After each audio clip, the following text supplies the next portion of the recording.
Hello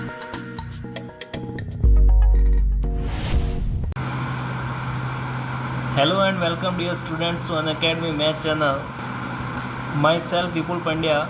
और आज का हमारा टॉपिक है अनुपात और समानुपात, जो कि बहुत ही इंटरेस्टिंग टॉपिक है और यह टॉपिक काफ़ी सारे एग्ज़ाम्स में पूछा जाता है, तो यह काफ़ी इम्पोर्टेंट भी है एग्ज़ाम पॉइंट ऑफ व्यू से। सो चलिए स्टूडेंट्स, बिना किसी देरी के इस चैप्टर को स्टार्ट करते हैं। सबसे पहला पॉइंट इसमें यह है कि अनुपात होता क्या है, उसे समझना होता है।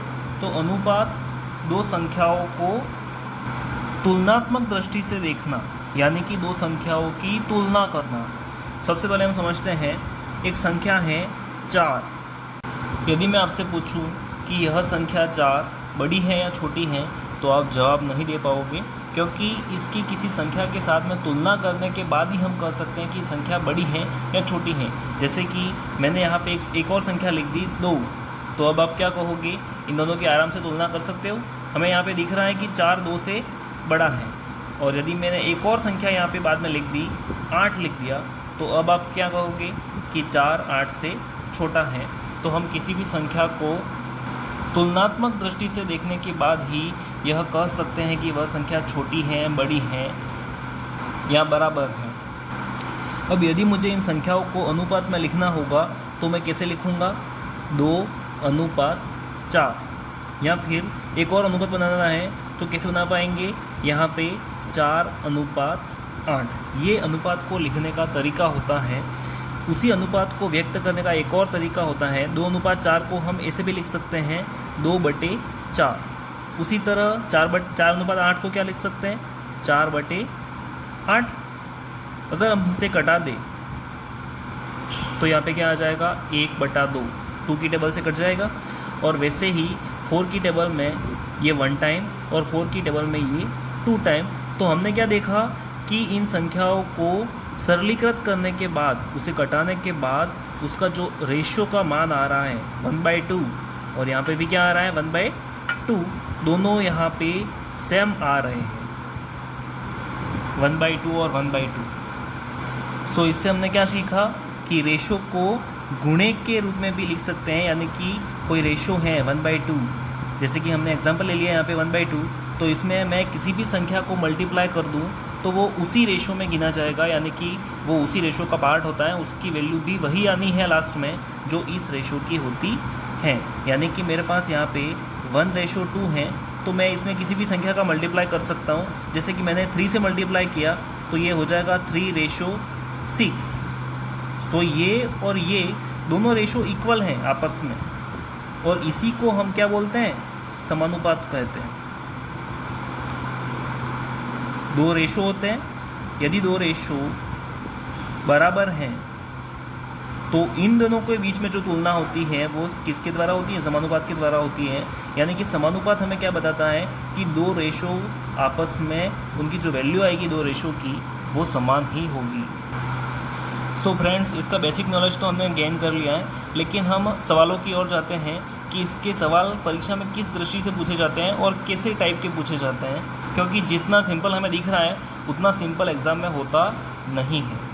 रेशो में हमें एक और बात भी ध्यान रखनी है कि रेशो यानी कि तुलना होती है 2 चीज़ों की, भले वो संख्या हो या फिर कोई ऑब्जेक्ट्स हो, तो उसकी भी हम तुलना कर सकते हैं, उसी को रेशो बोलते हैं। और हमें ये ध्यान रखना है कि जिस ऑब्जेक्ट्स की या जिस संख्या की हम तुलना करने जा रहे हैं, उसकी तुलना भी उसी ऑब्जेक्ट से या उसी संख्या से करनी है। जैसे कि यहाँ पे संख्या की तुलना हमें संख्या से ही करनी है, आई बात समझ में।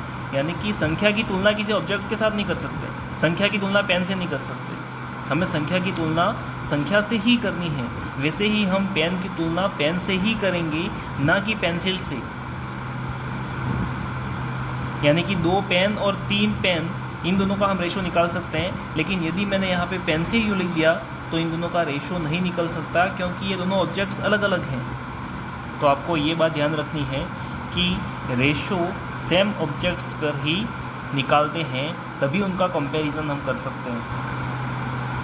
सो फ्रेंड, हमारे सामने एक प्रॉब्लम दिख रही है। प्रॉब्लम कुछ इस टाइप की है कि यदि 2 अनुपातों का योग जो है वो 40 है तथा उनका अंतर 4 है, तो अनुपात ज्ञात कीजिए। फ्रेंड्स बहुत ही इंपॉर्टेंट सवाल है, परीक्षा में काफ़ी बार पूछा गया है ये सवाल, और इसको हम आराम से कर सकते हैं। देखो कि क्या करना है, सबसे पहले दो अनुपातों का योग हमें कितना दे रखा है, 40 दे रखा है। तो यहाँ पे हमें दो अनुपात मान लेने हैं, माना कि पहला x है और दूसरा y है। तो इन दोनों को यदि प्लस करेंगे तो कितना आ रहा है, 40 आ रहा है। और उसी तरह x में से माइनस y कर रहे हैं तो यहाँ पे आंसर कितना आ रहा है, 4 आ रहा है। अब इन समीकरणों को सॉल्व करना है। देखो कि x करेंगे, यहाँ पे माइनस प्लस और माइनस, नीचे वाली जो इक्वेशन है उसके आगे जो चिन्ह दे रखे हैं उनके चिन्हों को उल्टा कर देना है, प्लस है तो माइनस कर देना है और माइनस है तो प्लस कर देना है। तो अब यहाँ से x माइनस एक्स से कट जाएगा। उसी तरह y प्लस वाई कितना हो जाएगा, 2y, और 40 माइनस 4 यानी कि आ जाएगा 36। और यहाँ से y की वैल्यू यहाँ से निकाल सकते हैं हम इजीली, 2 ओपन में चला जाएगा और 2 से 36 को कटा देंगे तो कितना आ जाएगा, 18 आ जाएगा। अब ये हमारी किसकी वैल्यू आ गई, y की वैल्यू आ चुकी है।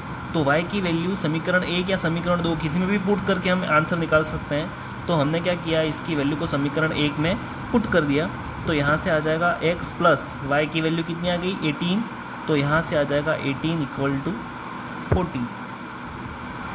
सो फ्रेंड्स 18 को बाई टी भी कर देनी, तो यहाँ से आ जाएगा 40 माइनस 18।